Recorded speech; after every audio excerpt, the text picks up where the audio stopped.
Hey freelancers, ever had that gut feeling about a client but went ahead anyway, only to regret it later?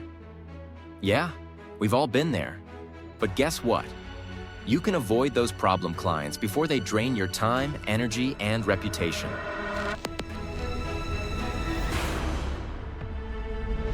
Red flag number 1. The too good to be true client. You know the type. They promise high pay and lavish benefits right from the start. But wait, something's off. They haven't even discussed the project in detail yet. Sounds great, right? But what's the catch? These clients often have unrealistic expectations or hidden demands. If they can't clearly outline their goals and keep moving the goalposts, watch out. Make sure to ask detailed questions up front and always get everything in writing. Trust me, that dream client might turn into a nightmare if you don't clarify expectations early on.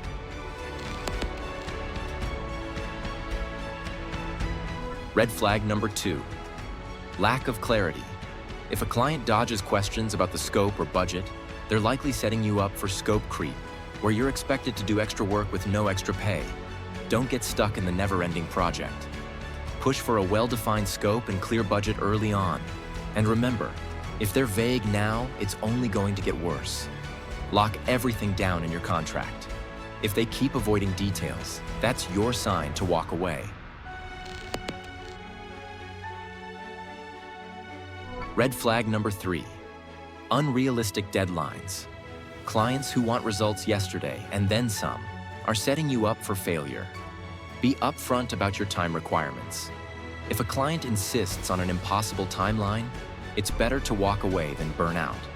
Negotiate those deadlines.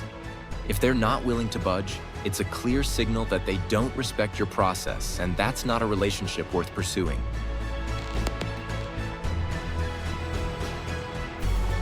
Red flag number 4. Poor communication. If your client's hard to reach or gives you the runaround early on, expect that to get worse when deadlines hit established clear communication guidelines up front. Agree on when and how you'll check in. If they still ghost you or reschedule constantly, it's time to reconsider. Set boundaries.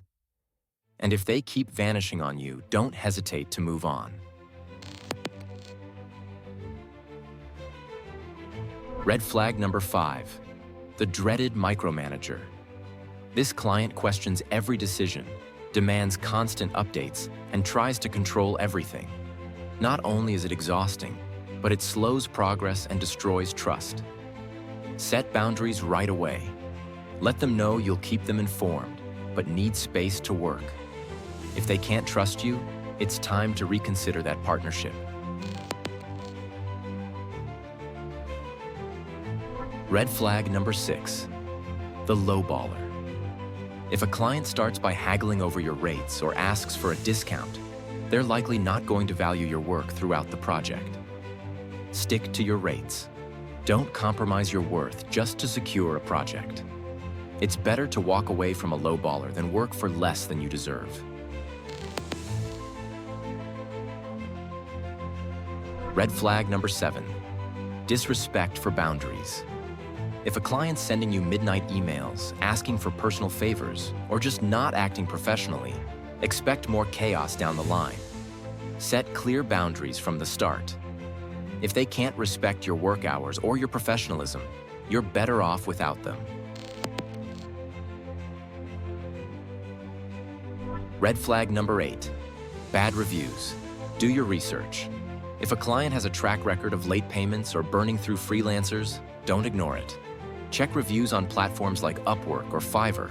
It's better to walk away than become another freelancer stuck in a bad situation.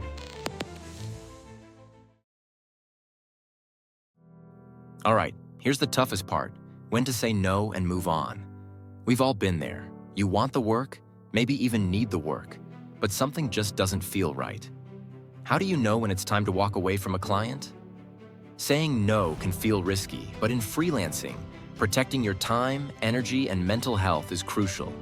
So here's a simple framework to help you decide when it's time to cut ties. First, ask yourself these key questions. If a client's expectations are completely out of line, Whether it's timelines, budget, or deliverables, take it as a sign. You can negotiate, sure, but if they're not willing to meet you halfway, you're setting yourself up for a frustrating experience. Have they already pushed your boundaries during the initial conversations? Maybe they're sending emails at all hours or demanding immediate responses. This is likely to get worse over time. If they can't respect your limits now, it's not going to magically improve once the project starts. If the client is still vague about the scope, budget, or deadlines after multiple conversations, that's a red flag.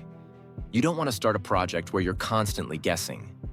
If they're not willing to define terms clearly, it's time to step back. Sure, some projects might pay well, but do they help you grow in the direction you want? If a project or client feels like it's steering you off course from where you want your freelance career to go, it might not be worth it in the long run. Trust your gut. If you're feeling uneasy, or if the client gives off negative vibes, it's important to listen to that instinct. Freelancing isn't just about the work, it's about building relationships. If something feels off, it probably is. Saying no doesn't mean you're giving up opportunities. It means you're protecting your most valuable asset, your time. Walking away from a problematic client may feel tough in the moment, but in the long run, it saves you from headaches, burnout, and financial strain. And remember, every no frees up space for a better, more aligned opportunity. The right clients are out there, the ones who value your time, your talent, and your professionalism. So don't be afraid to walk away from the wrong ones. Trust me, you'll thank yourself later. At the EUD International Foundation, we're here to support your freelance journey. Join us for resources, guidance, and a community that's dedicated to helping you thrive. Your talent is worth protecting. Don't settle for anything less. Visit www.eudfoundation.info to learn more and apply today.